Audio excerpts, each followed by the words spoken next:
Afternoon, gentlemen. Good afternoon. Are we excited for a few result announcements to be made? Well, I'm excited as well. So we are about to take a big step towards completing your government. But before we get to the winners of the primary elections, we have a special guest. Today, we are honored to welcome the Lieutenant Governor of our state. On November 4th, 2020, Mike Kehoe was elected as Missouri's 48th Lieutenant Governor. Prior to being appointed to this position on July 18th, 2018, then Senator Kehoe represented the 6th Senatorial District, where he served as both Assistant Majority Leader and Majority Leader. Honored by the Missouri Cattlemen's Association, the Missouri Association of Electric Cooperatives, and many others for his legislative accomplishments, including being named Statesman of the Year for his work as floor leader while in the General Assembly. Lieutenant Governor Kehoe is also an advocate for Missouri veterans and seniors, with one of his top priorities of increasing awareness of state and federal programs available to assist veterans, seniors, and their families. Lieutenant Governor Kehoe serves as the chairman of the Missouri Food, Beverage, and Forest Manufacturing Products Task Force, helping prepare Missouri farms to meet the agricultural and food production needs of the future. He also works to promote infrastructure and workforce development. As a member of the Missouri Development Finance Board, promotes Missouri tourism and the Mo Arts Council, and is committed to preserving the Missouri State Capitol for the next 100 years, serving on the Mo Capital Commission. Under his leadership, the Buy Missouri program has grown to more than 500 members, representing 98 counties from across the state. As a businessman, he received the Time Magazine Quality Dealer Award, Ford's President Award, and was inducted into the Automotive Hall of Fame. Lieutenant Governor Kehoe and his wife, Claudia, have called Mid-Missouri home for more than 30 years and are the proud parents of 4 children. A man of strong faith and family values, Lieutenant Governor Kehoe remains a small businessman at heart, never forgetting the lessons learned at Osage Industries and Mike Kehoe Lincoln Ford. In addition to his public service, he enjoys being a first-generation farmer, working at his beef cattle production business located on the family farm in Phelps County. Please join me giving a big Boys State welcome to Lieutenant Governor Mike Kehoe.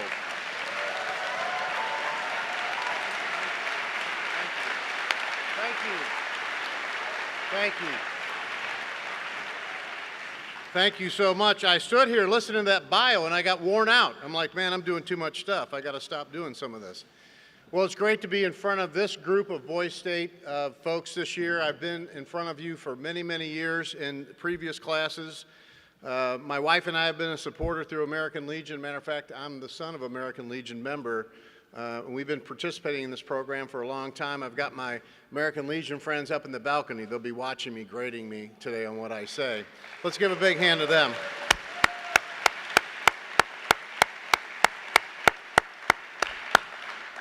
Thank you guys for your service. So we've been involved with Boys State a little bit over 20 years. Matter of fact, my son in 2011 was a senator from Richardson City. We got any Richardson City here? Is there a guy in Richardson City named Quinn Sells? Your parents say hello. He's going to say, Mom, he embarrassed me from the podium. I just wanted to share a few comments with you. Thank you so much for that kind introduction. It's always bad when the introduction is longer than your actual comments are going to be. But I'm going to tell you a little bit about where I came from and how it might relate to what you're going through as part of this program. I'm from not far from here. Matter of fact, I was up in my old neighborhood this morning. I'm from North St. Louis City. I'm the youngest of 6 people. My father left when I was a year old. My mom raised 6 kids by herself, worked multiple jobs. We worked jobs to help my mother literally put food on the table. It was a great household. It was full of a lot of Christianity and hard work and love, and we made it through. At 15, I got a big break. I jumped on a public bus and went to start washing cars. If anybody's from South St. Louis, they'll know the name Sinclair Ford. I worked for that agency for multiple years. Thanks for the shout out there for Sinclair Ford. We got one actually. And I was able to work my way up from going through the wash rack, through going to selling cars, to managing cars. Because of our family situation, we couldn't afford, after I graduated from high school, to do much else. But I know there's some high school alum in here. Any Chaminade alum in here? Chaminade? Shout out? None? Estovere, you're here somewhere. I was able to get a work scholarship to go to that school. Many people in the St. Louis area would say, ooh, he had a lot of dough if he went to Chaminade. But I was a work scholarship person there, so I worked my way through high school, worked at the wash rack at Sinclair, started selling cars. And Mr. Sinclair, at the age of 25, asked me, would I run a manufacturing company for him in a little town called Lynn, Missouri in Osage County. Anybody from Osage County here? We got it. There you are. Thank you. Are you a Wildcat? Fatima? Argyle, got it. So anyway, I ran this manufacturing company, which was about ready to close. I'm 25 years old. I don't know anything. I didn't know where Lynn, Missouri was and Osage County was. But I went down there and found 25 hardworking people who really needed jobs manufacturing what we call conversion vans, none of which were around when you guys were little. You don't even know what a conversion van is, but it was cool at the time. And we slowly but surely took that company, turned it around, and started building emergency vehicles, ambulances. And in about 5 years, we had that company very solid, very strong. Today, it remains one of the largest emergency vehicle manufacturers in the United States with 125 people. I sold that company to its employees who still own it today and used those proceeds to go buy a Ford dealership in Jefferson City. And as many times I talk to people and they ask me if I'm a politician, I said, I have great comforting news for you. I'm not a politician. I'm a car dealer. And that usually gives everybody great comfort. But along the same time, I met my wife on a blind date. We got engaged in 3 weeks, and that was almost 35 years ago. We have 4 children. Thank goodness they're all out of the house and having jobs, 2 of which went through Boys State and 1 went to Girls State. So we're particularly proud of these programs and what you're going to learn. Ran our Ford dealership in Jefferson City, my wife and I did. Kids worked there for many years, and an opportunity came available to run for state senate. And some of the community leaders who I had been involved with in Central Missouri came to me and said, hey, why don't you run for a state senate seat? And I said, oh no, I'm not, I don't know anything about politics. I don't know anything about that building down there, except they take my tax dollars and I'm not sure what they do with it. And so one thing led to another, and I let the community talk me into running for a state senate seat. About 12 years ago, I became a senator for Missouri's 6th Senate District, won re-election in 14. And then in 18, term limits out. I'm fine with term limits. I'm going to go back into the business world, back to our cattle ranch, back to helping my kids out with a few things that I probably missed during work. And Governor Parson became governor in 2018. Some may remember when that happened. And it gave him the ability, when he was promoted from lieutenant governor to governor, to pick a lieutenant governor. And he called me. And I'm at our farm literally baling hay, and he said, I want to talk to you about this lieutenant governor's job. And I said, I've known Governor Parson a long time. He said, Mike, I'm in the middle of baling hay. I don't have time to talk about lieutenant governor's job, but we'll form a search committee for you. We'll find somebody. And he said, oh, don't hang up the phone. I want you to do it. I said, no, I'm out. I'm term limited out. I'm done. I've done my stick in politics. And he said, well, let me tell you, I have 10 people who are absolutely lobbying for this job, and I want somebody who doesn't want it. And it was at that time I realized I should have told him I was excited and I'd won it, and then he would have hung the phone up on me. But it didn't work out that way. And governors can be very persuasive, and I was, very humbled and honored to be able to get that call, and actually ended up accepting his request to become his lieutenant governor. And we've been in that role since 2018. And it's an unbelievable opportunity to see the state, see Missourians, see their successes, quite frankly, sometimes their struggles, and be able to find out what Missouri government can do to, number one, and remember this as you go through government in process here, is to stay out of their way, which is, I think, the most important thing government can do. Y'all in this room, the people that came before you, are pretty smart. Government doesn't need to tell you what to do every day. And so that's my number one job. And then the second piece is, where do we need to be helpful? Is it infrastructure, education? Is it in some of the areas that the normal citizen can't do? That's where government should play a bigger role. So we've been able to manage through the Lieutenant Governor's office, have been able to achieve quite a bit, helping our veterans community, our seniors community, promoting tourism as our number 2 industry. State of Missouri is part of what we do, and we work tirelessly every day to try to figure out how we can give Missourians the opportunities like my family had to better themselves and to better their family and provide for them. And we think that's what our role should be. But in going through all this, I've got a few gray hairs and I've learned a few things along the way, and I wanted to share kind of a couple of thoughts with you about that. You know, when you talk about being involved in government, as you are at various levels right now, and I know you're going to have a primary winner after I'm done speaking, there's a lot of things about leadership that makes good public servants become better. And one of the things you need to know about public service is if you like looking at a clock and you want to watch the time, you're in the wrong business. Leadership and public service in general is not about an 8-to-5 job. It's about doing what you have to do when you have to do it, and that's when people learn to respect your work ethic and what you're willing to do. And I find if you're willing to work hard and you're willing to do any job that's out there, whether it's clean a horse stall, like I would do at my farm, or wash your car, like I still would do at our dealership, others will follow. So don't be a clock watcher. Life is not about 8 to 5. Life is about 24/7. I think that you all always want to surround yourself, as I did, with better people, better than I am, and then encourage them to do the same thing. So when you surround yourself with good people, you want them to also attract good people to help them. That's how you're successful in any part of life that you want to be. It doesn't matter what your career path ends up being, is making great people around you even better and then encouraging them to do the same thing.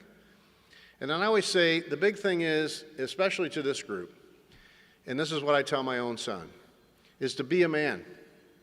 Be proud of who you are and understand the responsibilities that come along with manhood. And the thing is about that, you are blessed and you are exceptional, but that does not make you automatically a leader. Leadership is not passed through the bloodlines. It's not handed down from generation to generation. It's something that earned.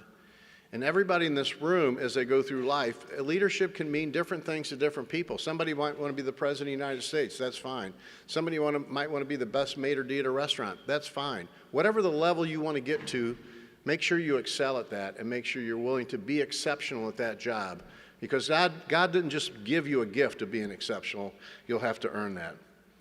I think being kind is important to being a leader. Being kind is important to be a good public service. Listening, understand why you have 2 ears and 1 mouth is exceptionally important in your roles. Talking to people is exceptionally important. This is not talking. Face-to-face communications, understanding body language, what people think when you say something, I think that's very important for you to develop as you move forward in life and leadership skills, and it's a lost art. So be the generation that brings that art back. Be the generation that brings the ability to communicate back. And lastly, love your family. You're all part of a family now. You're a part of a bigger family, of the Boise State family. Many of you will keep relationships that you get this week alive for years and years. I meet Boise State alum that have been through Boise State 20, 25 years ago, and they're still friends with the folks that they went to Boise State with, and they could be in all different parts of the country. They're also your family that sent you here. You know, they've worked hard to make sure that you've had this opportunity. Make sure you love those folks. And last but not least, as you get into adult life, you'll probably start your own family and become part of an own family you start. I often saw that a saying just lately, actually, 20 years from now, the only person who will know how much overtime you worked are your kids. So remember to pay attention to them as you become that man and you go into the next stage of manhood. I have been incredibly blessed to be able to stand before you. I literally never thought I'd own my own bicycle. And to be able to stand in front of this group of young men, to be a part of the Boise State program, and to be able to represent 6 million Missourians is still, to me, the most humbling thing I think about every morning when I wake up.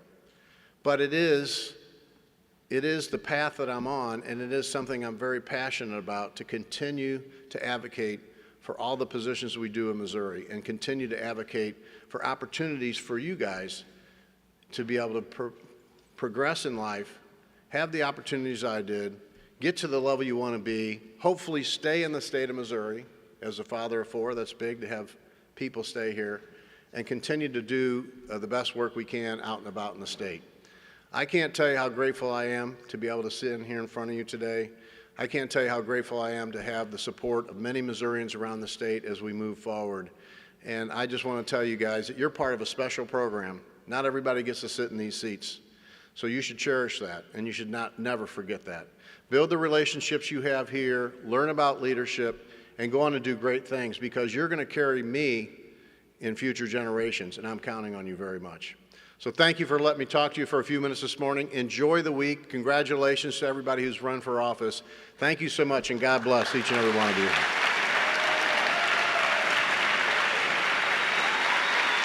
Thank you. Hold on just a second.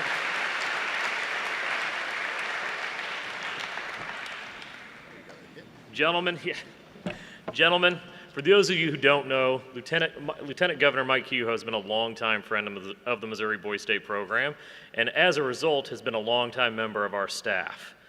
But as you know, we always want to make sure that he's equipped with the latest and greatest in Missouri Boys State staff apparel.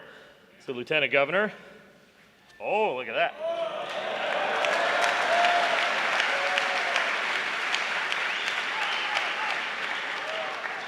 It's triple extra large. I don't know what that means. There it is.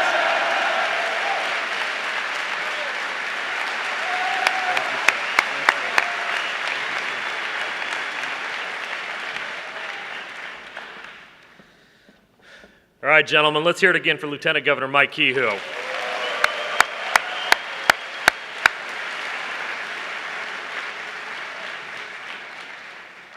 All right, we've got some work to do. Y'all ready to hear some announcements? Yeah! I mean, are you really ready to hear some announcements? Yeah! All right, well, let's get started. Joining me on stage is a dear friend, former mentor, and current mentor, and the former Dean of Counselors at the Missouri Boys State program. Please welcome Dale Wright. Now, as you hear your name called, my ask is that you enter on this side of the stage, and Mr. Wright will escort you accordingly up here and get ready for our showdown, right? Let's do it. All right, let's start. For State Treasurer, let's get a drum roll, please. Nationalist candidate, Jaden E. Hicks from Richardson City.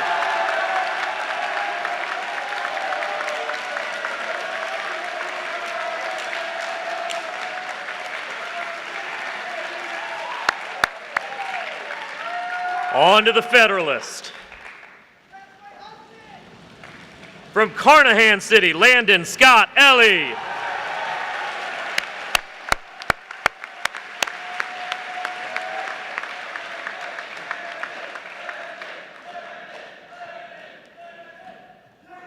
For Attorney General, representing the Nationalist Party, from Clark City, Donovan Paul Frost.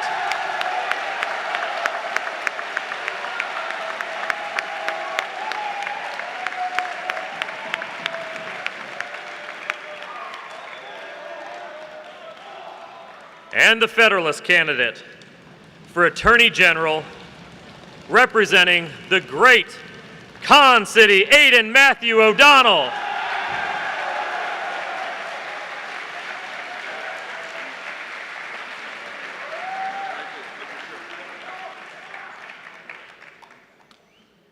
For State Auditor,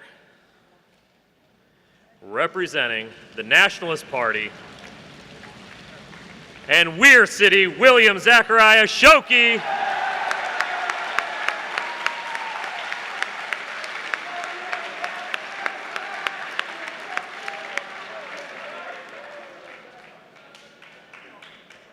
And the competition, representing the Federalist Party, from Clark City, Will Fang.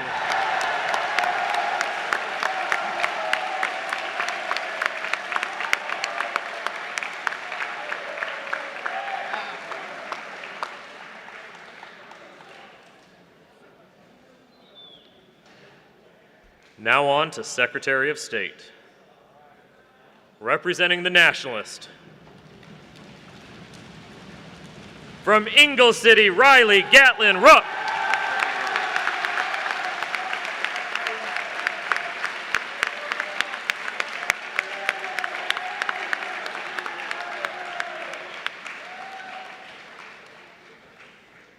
And representing the Federalist Party for Secretary of State, from Lewis City, Martin Alejandro Almedo.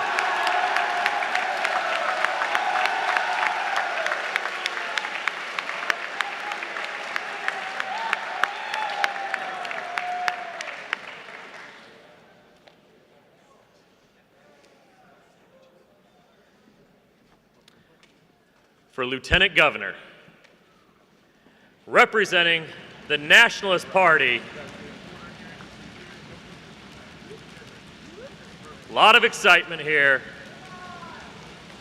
For the first time in Boy State history, a tie between Tariq Haytham Al-Husseini of Pershing City and Derek Michael Bollinger of Gambrell City. Will Tariq and Derek please come to the stage?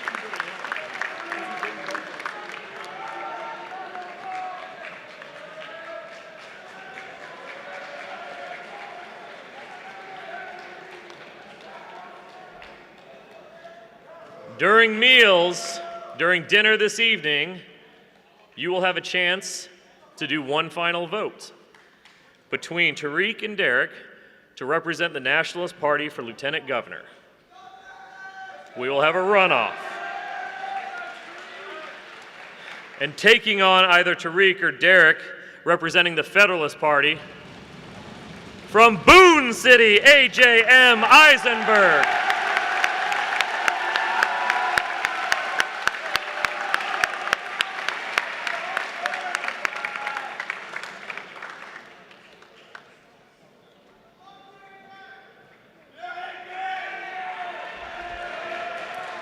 All right, Boy State.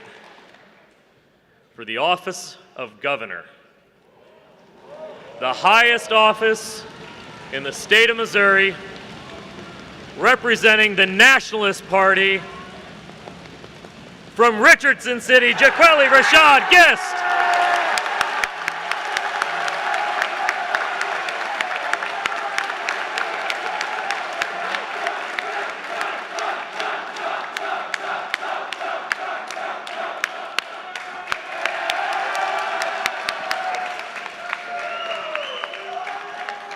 And not to be outdone, the Federalist candidate for governor of Missouri Boy State 2023, from Weir City, John Robert Holt.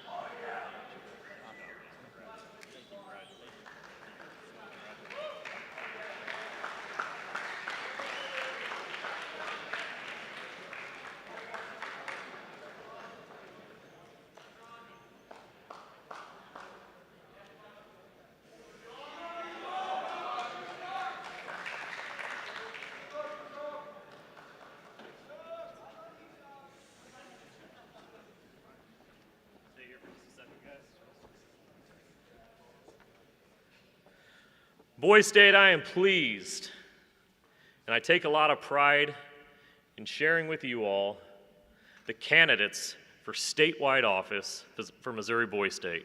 Please give them another round of applause.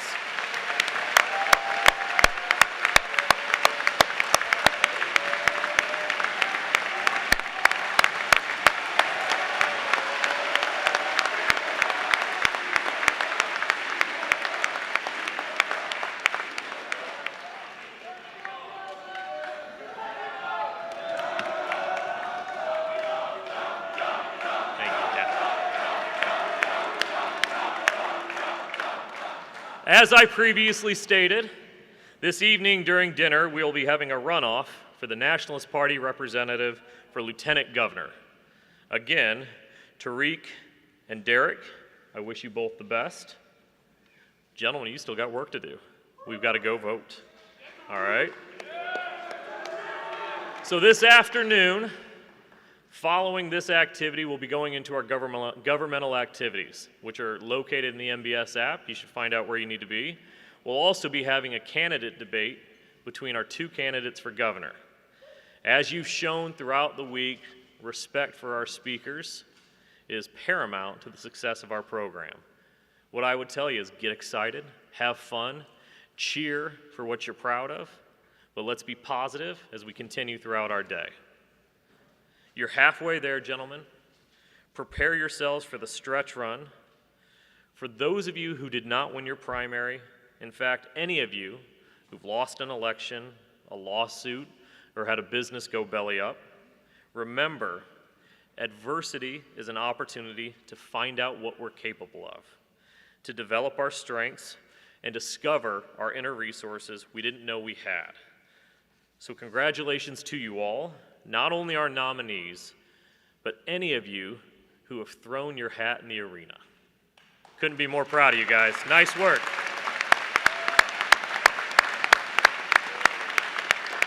One more time for your statewide primary candidates.